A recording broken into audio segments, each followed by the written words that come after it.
Hello बच्चों, स्वागत है आपका अपने चैनल मैथ्स और टिप्स में। जैसा कि पिछली वीडियो में हमने क्लास 12 का chapter 1 relation and function discuss करा था, जिसमें मैंने आपको रिलेशन के बारे में समझाया था कि reflexive relation, symmetric relation, transitive और इक्विवेलेंस रिलेशन ये क्या होते हैं, और एक क्वेश्चन भी करवाया था जिसमें कि किसी भी रिलेशन को रिफ्लेक्सिव, सिमेट्रिक और ट्रांजिटिव किस तरीके से प्रूव करा जाता है। तो उसी वीडियो का सेकेंड पार्ट हम आज देखेंगे। इस वीडियो में मैं आपको जो क्वेश्चन करवा रहा हूँ, ये क्वेश्चन ये लगा लीजिए सीबीएसई में बहुत बार आया है, और फिर मैं बोलूंगा कि फिर भी ये क्वेश्चन इस बार भी आ सकता है। तो इस क्वेश्चन को जरूर करिएगा और देखिए कैसे करना है। यहां पर हो सकता है थोड़ा चेंज कर दे, लेकिन जो ये है सबसे टफ क्वेश्चन है जो भी है रिलेशन का। अगर सबसे मुश्किल आएगा तो यही क्वेश्चन आ सकता है। तो देखिए कैसे करना है। इनमें दिखा है show that the relation are defined on set n cross n। अभी तक जो हम रिलेशन प्रूव कर रहे थे, पीछे जो हमने क्वेश्चन करा था, उसमें ये देखा था कि एक रिलेशन था, वो एक पर्टिकुलर सेट में डिफाइन था। वो सेट कैसा था? वो सेट इस तरीके से था। एक सेट है जिसके एलिमेंट है 1 2 3, इस तरीके से। लेकिन इस बार जो हमारा रिलेशन है आर, वो इस तरह के सेट में डिफाइन नहीं है, वो इस तरह के सेट में डिफाइन है। n क्रॉस n का एक सेट है, उसके अंदर ये रिलेशन डिफाइन है। तो n क्रॉस n का सेट होगा कैसा? तो अगर मैं n क्रॉस n का सेट दिखाऊं आपको, तो उसके अंदर हर एक एलिमेंट ऑलरेडी ऑर्डर्ड पेयर में होगा, क्योंकि आपको n बाय n एक कार्टेशियन प्रोडक्ट करना है नेचुरल नंबर का, जिसके अंदर एलिमेंट होंगे 1 1 1 2 1 3, इस तरीके से इन्फिनाइट तक, ऐसे 2 1 2 2 से लेके इन्फिनाइट तक। तो इसमें बहुत सारे ऑर्डर्ड पेयर होंगे, और हमारा जो रिलेशन है वो इस तरह के सेट में डिफाइन है, इस तरह के सेट में डिफाइन नहीं है। अब इस तरह के सेट पे जब वो रिलेशन हमारा डिफाइन है, तो इस तरीके से हम एलिमेंट्स को रिलेशन में रखेंगे कैसे? तो इन्होंने कहा है कि आप उन दो ऑर्डर्ड पेयर को उठाओ जो ऑर्डर्ड पेयर इस तरह की कंडीशन को फुलफिल करते हो। जैसे देखिए ए बी और सी डी दो ऑर्डर्ड पेयर है। अब इन ऑर्डर्ड पेयर में अगर ये वाला कंडीशन लग जाता है, ये वाले कंडीशन से मतलब ए इंटू डी, ठीक है, plus B into B plus C is equal to किसके होना चाहिए? B into C into A plus D के इक्वल होना चाहिए। तो देखिए बहुत कॉम्प्लिकेटेड सा लिखा हुआ है ये, ऐसे तो इसको प्रूव करना बड़ा मुश्किल हो जाएगा। तो इस तरह का क्वेश्चन अगर एग्जाम में आता है तो आप इस तरीके से इसको सॉल्व ना करें, इसको पहले थोड़ा सा सिंप्लीफाई करेंगे कि रिलेशन समझ में तो आए कि लिखा क्या है। अभी तो इतना कॉम्प्लिकेटेड सा है कि समझ ही नहीं आ रहा कि किस तरीके से प्रूव होगा वो, है ना, कि दो ऑर्डर्ड पेयर में कैसे कंडीशन हम ऐसी बनाए कि उन दो ऑर्डर्ड पेयर में कंडीशन दिखाई दे हमें, है ना। तो देखिए हम थोड़ा सा इसको सिंपल बनाते हैं, ऐसे तो ये हो नहीं पाएगा। हमें दिया क्या है? हमें गिवन है R is a relation defined in n by n। R एक रिलेशन जो डिफाइन है n बाय n में डिफाइन है, और वो किस तरीके से डिफाइन है? Such that A B R C D, यानी कि ये दोनों ऑर्डर्ड पेयर रिलेशन के अंदर जाएंगे कब? इफ ए डी और B plus C is equal to B C A plus D के होगा, ठीक है। तो इस तरीके से थोड़ा सा रिलेशन सोचना बड़ा मुश्किल हो रहा है, अभी मैंने पीछे भी आपको समझाया। देखिए आसान इसको कैसे बनाएंगे। इधर ऑर्डर्ड पेयर में जो एलिमेंट है वो कौन है? ए और बी। तो हम क्या करेंगे? सारा ए और बी इस साइड रखेंगे, और इधर कौन है? C D. तो सी डी को उधर भेज देंगे, ठीक है।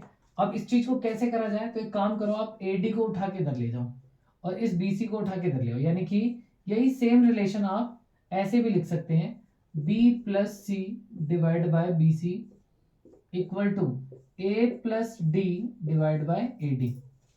इसको आप ऐसे भी लिख सकते हैं। अब थोड़ा सा और सिंप्लीफाई करते हैं, इसको सेपरेट कर दो, यानी कि इसको हम ऐसे भी लिख सकते हैं, बी अपॉन में B C plus C upon में B C is equal to A upon A D equal to D plus D upon में ए डी। अब देखिए कुछ कट रहा होगा, शायद ये इससे कट गया, ये सी से कट गया, ये ए से कट गया और ये डी से कट गया। तो इधर क्या बचेगा, इधर बचेगा 1/c प्लस इधर बच जाएगा 1/b इक्वल टू इधर बच जाएगा 1/d और इधर 1/a। अब मैंने क्या बोला था आपको, a और b मैं इधर रखूंगा। तो एक काम करते हैं, इस a वाले को उठा के इधर ले आते हैं और c वाले को उठा के उधर ले आते हैं। यानी इसी चीज को आप ऐसे भी लिख सकते हैं, -1/a plus 1/b is equal to -1/c plus 1/d। और थोड़ा सा और काम क्या कर लेते हैं, ये जो a के आगे माइनस लगा है इसको प्लस बना लेते हैं। मतलब पूरी इक्वेशन को माइनस से मल्टीप्लाई कर दो। जैसे आप पूरी इक्वेशन को माइनस से मल्टीप्लाई करोगे हो जाएगा 1/a minus 1/b equal to 1/c minus 1/d। अब इस रिलेशन को ऐसे ना सोच के हम ऐसे सोचेंगे, यानी कि दो ऑर्डर्ड पेयर आपके रिलेशन के अंदर तब आएंगे जब वो ये कंडीशन फुलफिल करें या फिर ये वाली कंडीशन फुलफिल करें, क्योंकि ये दोनों एक ही चीज है। तो ये चीज सोचना आसान है। देखिए इस ऑर्डर्ड पेयर में ए बी है ना, इसमें ए का रेसिप्रोकल और बी का रेसिप्रोकल करके उसका डिफरेंस निकाल लो, और ऐसे यहां पर सी और डी का रेसिप्रोकल करके उसका डिफरेंस निकाल लो। अगर दोनों डिफरेंस सेम आते हैं तो इसका मतलब ये दोनों ऑर्डर्ड पेयर रिलेशन के अंदर गिरेंगे। समझ गया बेटा मेरी बात? यहां पर देखिए, यहां पर सोचना बहुत मुश्किल हो रहा था लेकिन अब सोचना आसान हो गया। अब मेरे को क्या करना है, इस ऑर्डर्ड पेयर के दोनों एलिमेंट का रेसिप्रोकल निकालना है। ऐसे इस ऑर्डर्ड पेयर के दोनों एलिमेंट का रेसिप्रोकल निकालना है। फिर इधर का डिफरेंस देख लो, इधर का डिफरेंस देख लो। अगर दोनों तरफ से डिफरेंस सेम आ गया तो हमारे दोनों ऑर्डर्ड पेयर रिलेशन के अंदर गिरेंगे, अदरवाइज नहीं।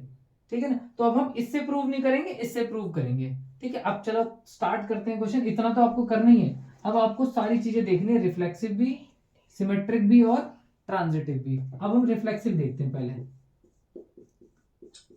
रिफ्लेक्सिव में मैंने क्या बताया था आपको, अगर आप लोगों ने वीडियो नहीं देखी है पहले वाली तो प्लीज वो वीडियो देखें, उसके बाद आपको ये और अच्छे से समझ में आ जाएगा। मैं डिस्क्रिप्शन में लिंक मेंशन कर दूंगा उस पिछली वाली वीडियो का, और अगर आपको रिलेशन आता है तो आप ये क्वेश्चन डायरेक्ट देख सकते हैं, ऐसी कोई बात नहीं है।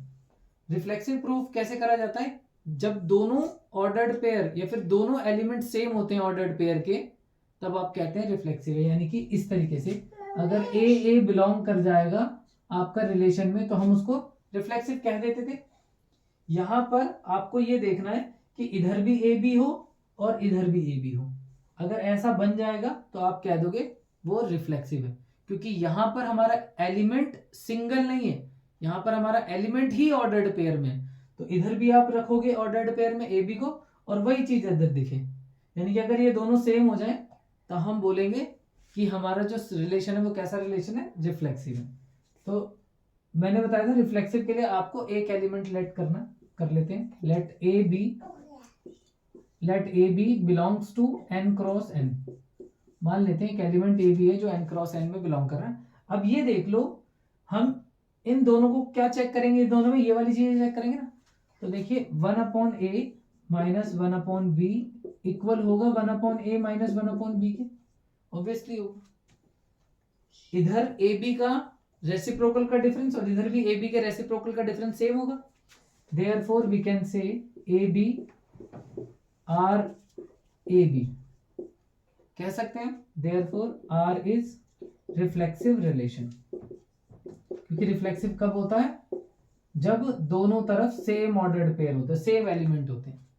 चलिए अब सिमेट्रिक देखते हैं। सिमेट्रिक में क्या बताया था मैंने आपको, सिमेट्रिक में मैंने समझाया था आपको कि आपको दो एलिमेंट लेने हैं और एक ऑर्डर्ड पेयर लेना है। दो एलिमेंट मतलब, अब इस बार मेरे को दो एलिमेंट जो लेने होंगे वो इस तरीके के दो एलिमेंट लेने होंगे।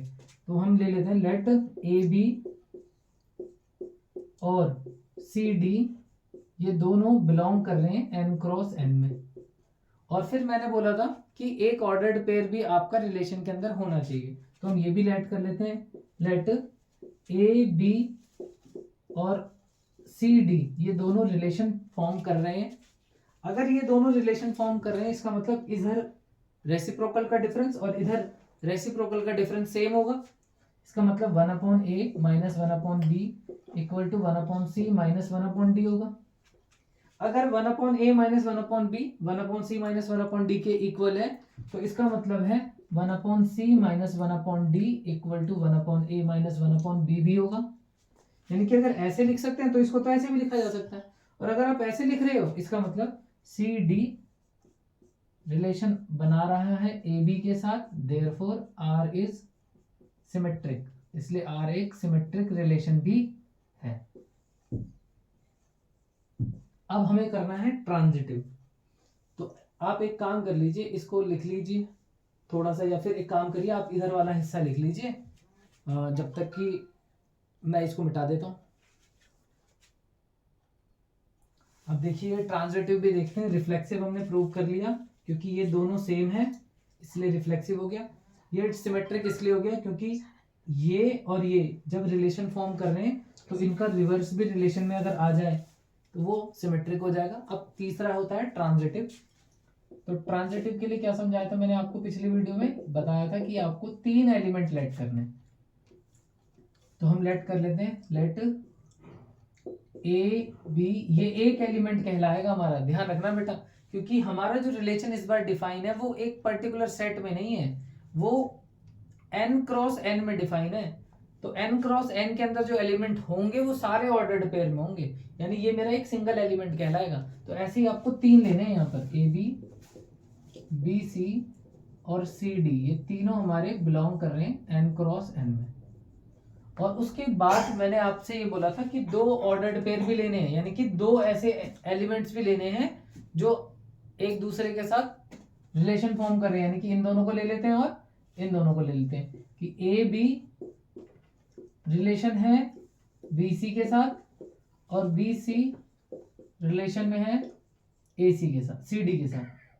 ए बी बी नहीं यार ऐसे नहीं लेना, सॉरी, ए बी यहां लोगे आप C D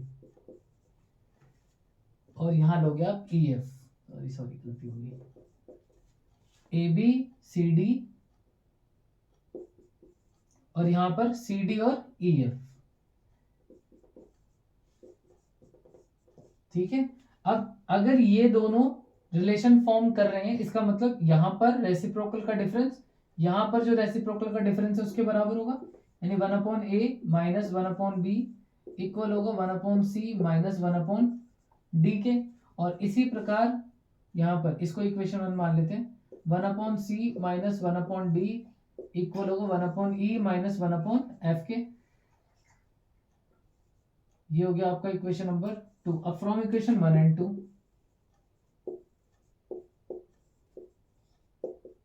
from equation 1 and 2 ये इसके बराबर है और ये इसके बराबर है, तो ये दोनों आपस में इक्वल हो जाएंगे, यानी 1/a minus 1/b is equal to 1/e minus 1/f। Therefore A B relation form कर रहा है ई एफ के साथ। तो देखिए जैसा ट्रांजिटिव में हम करते हैं, अगर ए बी ऑर्डर्ड पेयर में है और बी सी ऑर्डर्ड पेयर में है तो हमें ए और सी को भी दिखाना होता है। तो देखिए ये दोनों ऑर्डर्ड पेयर थे, ये दोनों भी ऑर्डर्ड पेयर थे, तो मैंने इसको और इसको भी दिखा दिया, so that R is transitive relation. और अगर कोई रिलेशन रिफ्लेक्सिव, सिमेट्रिक और ट्रांजिटिव तीनों होता है तो उसको हम इक्विवेलेंस रिलेशन कहते हैं। Hence R is an equivalence relation.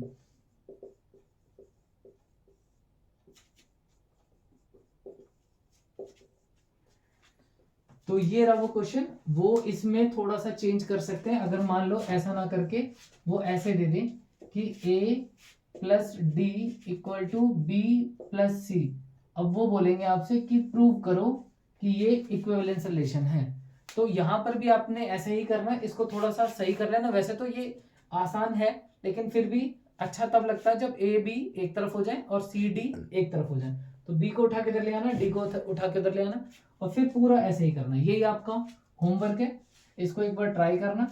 एक ये हो गया, और एक और आप ऐसा कर सकते हैं, A D equal to B C, एक इसको कर सकते हैं। तो इन तीनों में से कोई एक क्वेश्चन हो सकता है कि आपको अपने बोर्ड के एग्जाम में दिख जाए क्योंकि ये बहुत इंपॉर्टेंट टॉपिक है। ठीक है ना, तो ये 3 क्वेश्चन जरूर कर लें। और अगर वीडियो पसंद आए आपको तो प्लीज़ लाइक करें, शेयर करें और सब्सक्राइब करें। Thank you.